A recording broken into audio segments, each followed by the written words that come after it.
You have a pile of these, don't you? Don't even lie. You know you do. We all do. It's our dirty little secret.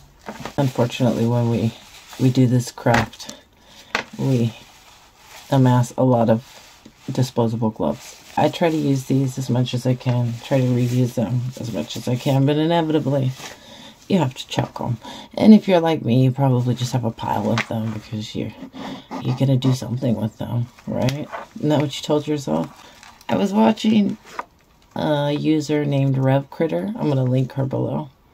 She grabbed a dryer sheet and she put it in to the resin, and she got the chiffon effect, which is the same thing that you may have seen Julie from Pouring Your Heart Out do with actual fabric or actual chiffon. And she got pretty similar results. And it suddenly had me thinking about these plastic gloves over here and the crushed velvet effect, which you may have also seen Julie do. And so I sort of want to take those two ideas and bring them together with the gloves. And the cool thing about the gloves is that it's already a black background. When you come in with your chameleon pigment, you've already got the black there to make them pop off. So I thought we'd give it a go. Maybe we could turn this trash into treasure. This is a mold experiment fail thing. Don't ask what happened here. We're not discussing it. This is going to be our little playground test mold to see what happens. I'm going to mix up some resin and I'll come back to you.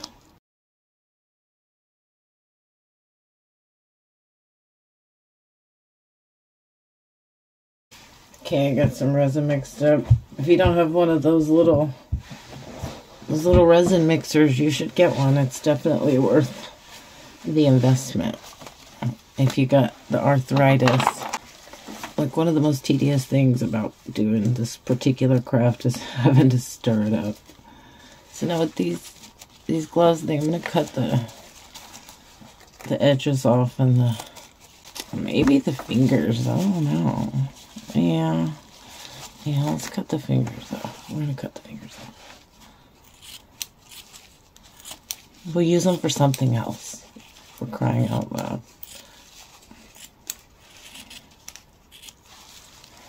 I don't know if that's gonna be enough. Let's do two. I'm gonna cut up another one and I'll come back. Ooh.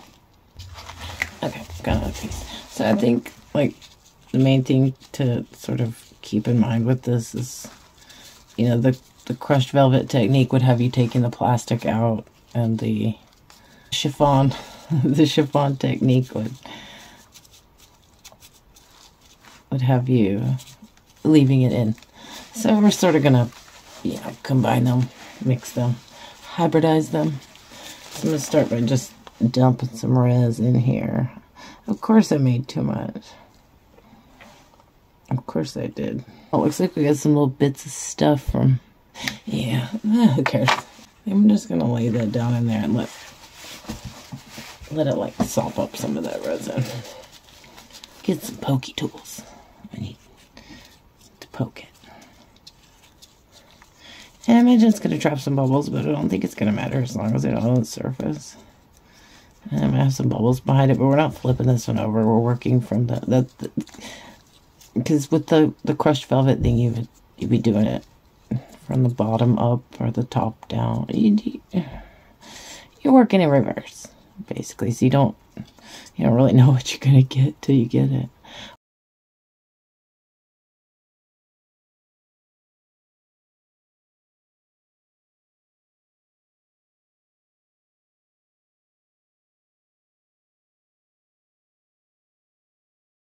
Alright, well, I mean, I think that's it.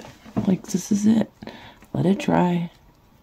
Come back in with some pigments. Top it up with some clear. Bust it out. And marvel at your genius. I think it's going to work out. Alright. And on this note, you could probably do this with, you know, like, different colored gloves. I don't know. Like the clear gloves, you could probably do the water ripple thing with. That would probably be cool. Pink glove fam, I don't know what to tell you. I don't know what to tell you. This is for the black glove crew. Okay. I'm just going to keep poking at this forever. Just stop. Just stop. Leave it alone. Okay, so I had to poke through my molds. I don't have any where you can work from the bottom up. I have some smaller ones. And maybe we could do this one too, but that's the problem with the, because you know, most molds you gotta flip it. It just has leftover resin from whatever. I don't waste anything. And I'm gonna use the fingers. I told you, we're gonna use the fingers. Alright, let's get some resin in there. Oh, I'm still gonna have more left. Why do I do it? I think after a bit, you know, gain the experience to be able to gauge how much resin you need, right? You think this is gonna work? I don't think this is gonna work because it's not gonna go into those little spots. It's not. I can tell. Let's use the little fingertips. That might work. I don't know. I don't know, people. I'm just doing it for the clicks. Maybe I could just put this up like some rage bait stuff. Just dump the fingers in, for crying out loud. Just this mold's way too shallow. You're better off doing this with a mold that's got some room. Or some depth, rather. Maybe I should get that one over there first. Oh, God, this is not working. This is not working. I'm going to have to abandon ship, I think. I should have cut them up smaller. Hindsight. What are you going to do? I'm going to tell you what I'm going to do. I'm going to set something on top of this and smush it down. That's what Julie would do. Anytime you're in an issue like this, ask yourself, what would Julie do?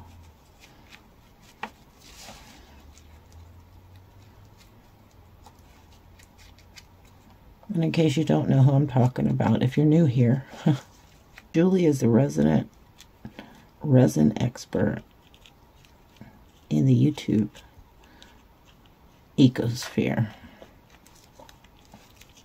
She came up fast and furious over the past few years. And now we're all just, you know, standing in her shadow. But the thing about Julie is that she's, like, super detail orientated.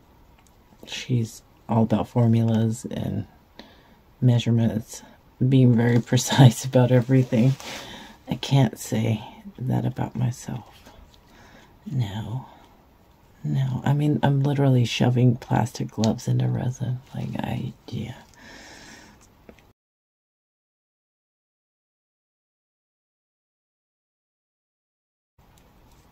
Oh, Lord, this is just getting bad. I can't. I don't. Oh, you're like, just see it through, Lisa. Just commit to it. Just, oh. What's up? When I go, do you want me to grab you anything? Donuts. Donut? I want donuts. Get all the flavors. All the flavors. Donuts. It's not good. This isn't good, y'all. I'm gonna get gaps.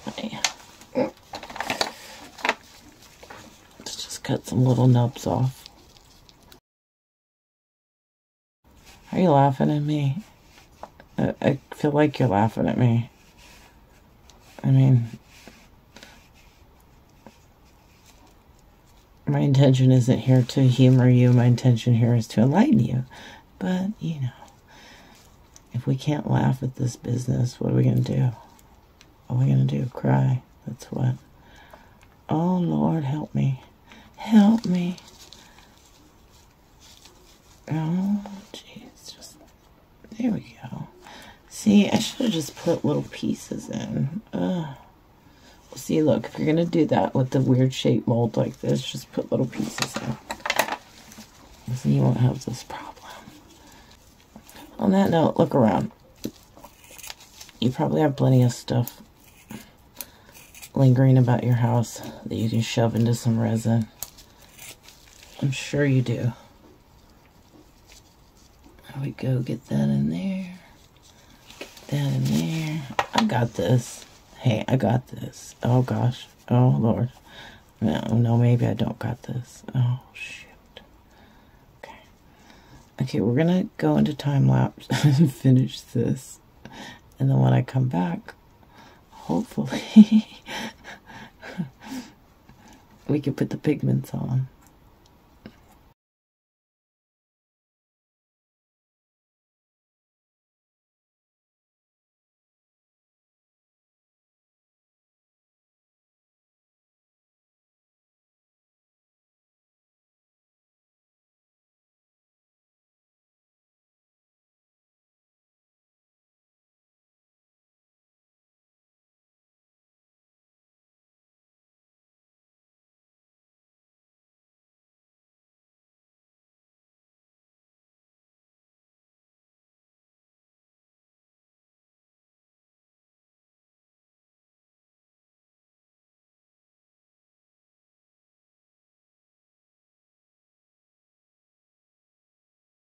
Cured up pretty fast. So this first one I'm going to just use chameleon pigments. Just play it safe. On the others I'm going to use, I think, some of the chrome nail powder with some interference.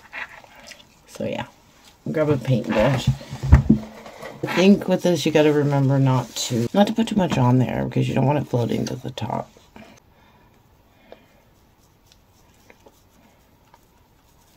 When I was explaining how the crushed velvet thing's typically done, if you go hit Julie's channel, you'll see she's actually done it a few different ways. She's like always trying new stuff. And funny enough, she's actually done some stuff with the gloves before too. She actually just filled one of them up and made these little hand sculpture. Imagine doing that with every pair of gloves that you've got. Giving them all to your friends and family. What happened to all the cute little animals? And we're not doing that anymore. We're just doing body parts now. That's fun.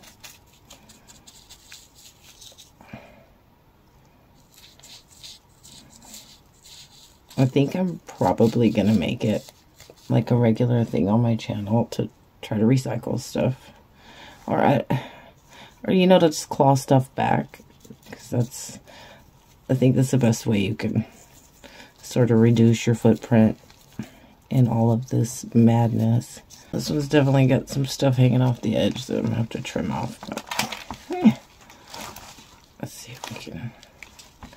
And you may have seen me putting this on when I was in time lapse. This is just to keep it from floating to the top. Now this one I'm not so sure about. Like, what the fuck even is this?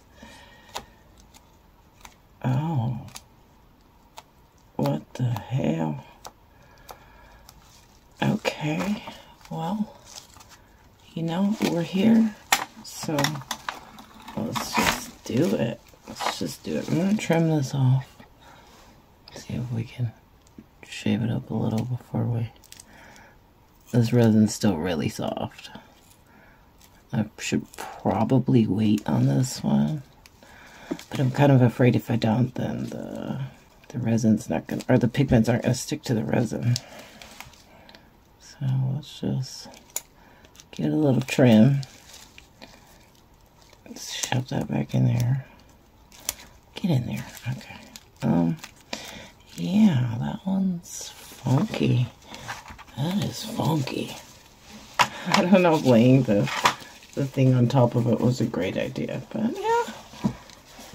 We're here. For this one, I'm going to use the gold interference and the red powder, nail powder stuff, which is really just ultra super fine glitter.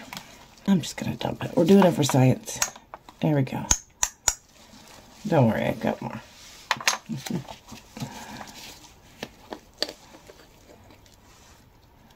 This is a gold interference. Basically what interference means is that when it crosses with another color, it'll cause a shift. Careful with gold. You know how gold is, or maybe you don't. Gold takes over. And if you were to just put the interference down like on a white background or into a clear resin, it would take on like a pearlescence color, which is really beautiful. It's beautiful, but it doesn't really read that well on camera, so you don't see too many people doing it. It's one of those looks better in person things. So yeah, I don't know how this one's gonna work out. Yeah, but we'll just go for it. Okay, let's just do it. We've come this far. You can't turn back at this point. Or can you?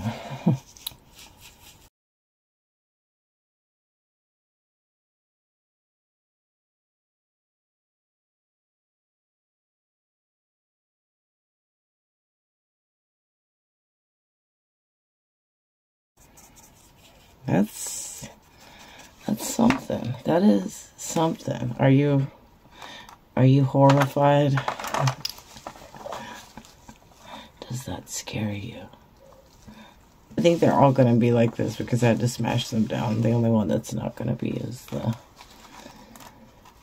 blue one over there. But, yeah. We're just going to move on. Okay, let's check this one out. Let's put this one over here. See what's going on over here. Ooh.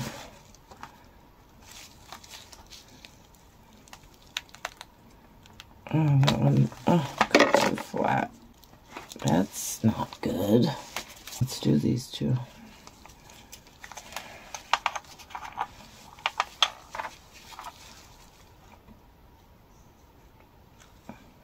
Put a little there, a little there. Oh, so pretty.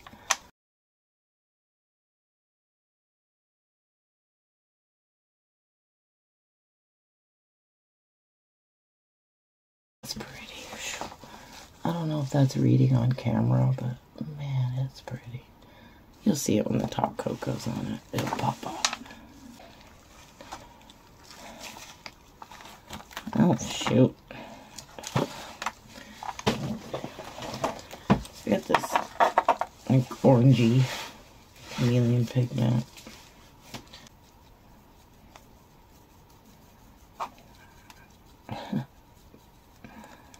That's pretty crazy looking. I don't want to come in there with a different color, just like half this, half that. Yeah. Okay, I think this is the greeny gold chameleon pigment. Yeah. And again, if you're searching for chameleon pigments or gloves or flower molds, just head over to your favorite place to get stuff and search. You'll find it. You don't need a link in the description box. I mean, at some point I gotta start putting them in because somebody's gotta pay the bills around here. But right now, we're just having fun. Alright, let's leave it. I'm just gonna have to just scoop this out a little bit at a time because this sucker's all the way to the top.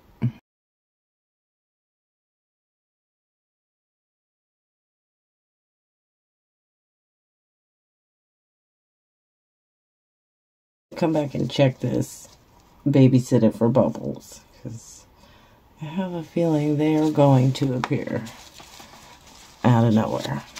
So, and hey, be careful torching your molds. I've said it once, I'll say it again. Your silicone can only resist about 500 degrees. These little torches, they get to be well over 1,000 degrees. Keep that in mind. Okay. Next. This looks so strange. So you gonna try this? You gonna wait till my video ends at least? If you do try this, I would appreciate it if you tag me so I can check it out.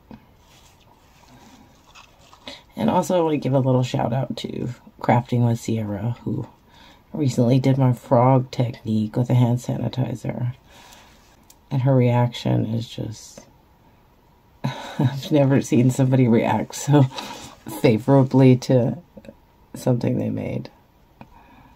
You know how it is a lot of the times we do this stuff and we don't expect it to be good. So if it is, we're like super shocked. At least that's how it is for me anyway.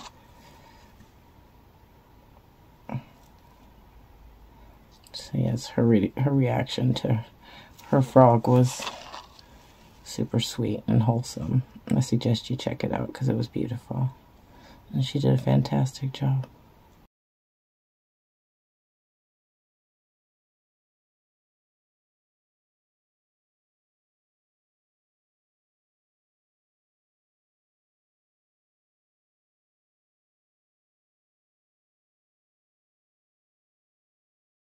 Let's give this one a little torchy torch.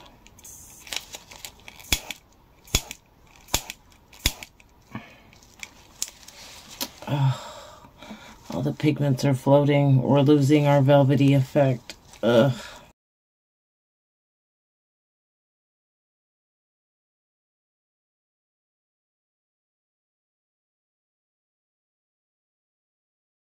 This one's floating too.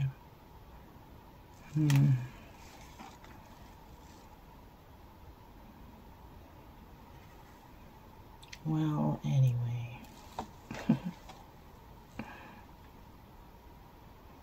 So a lesson you could probably take away from this is don't be so heavy-handed with the pigment. I was kind of messing with my brain a little bit, thinking it wasn't going on, so I was putting more and more on.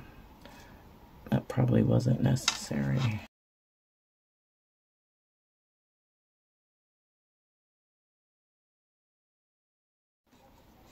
Okay, I had to do this again because it was driving me a little bad.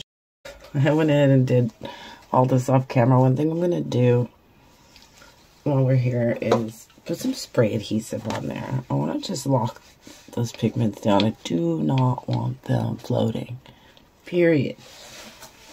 Period.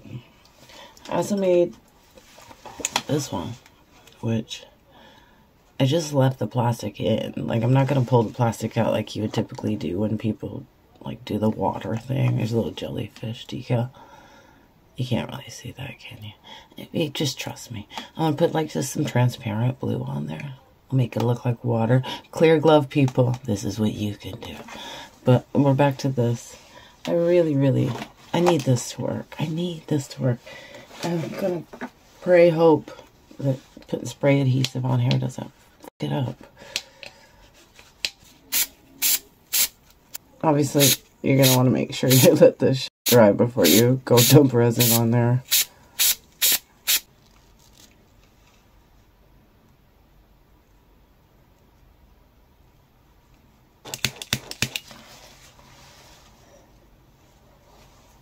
Well, I can see a little bit of the pigment floating, but not too much.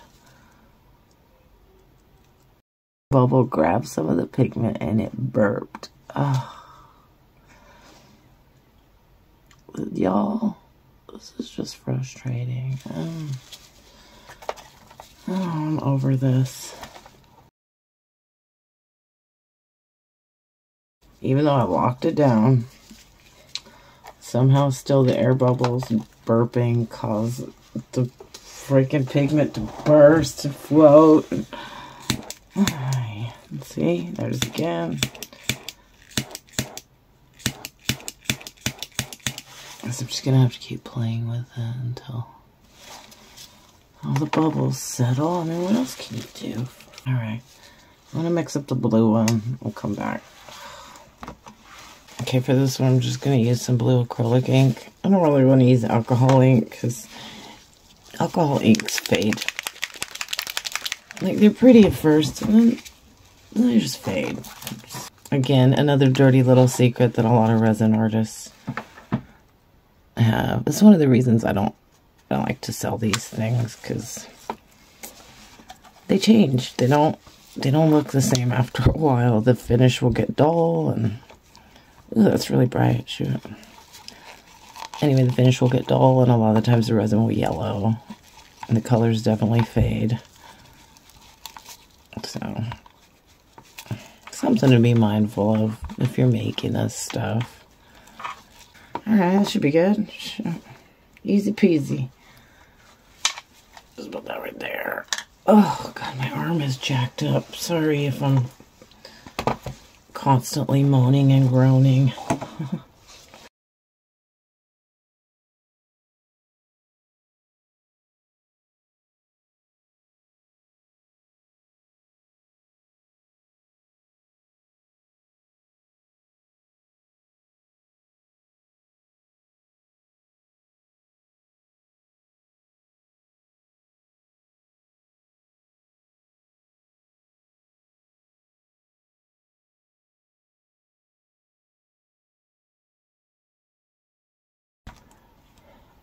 We finally got there.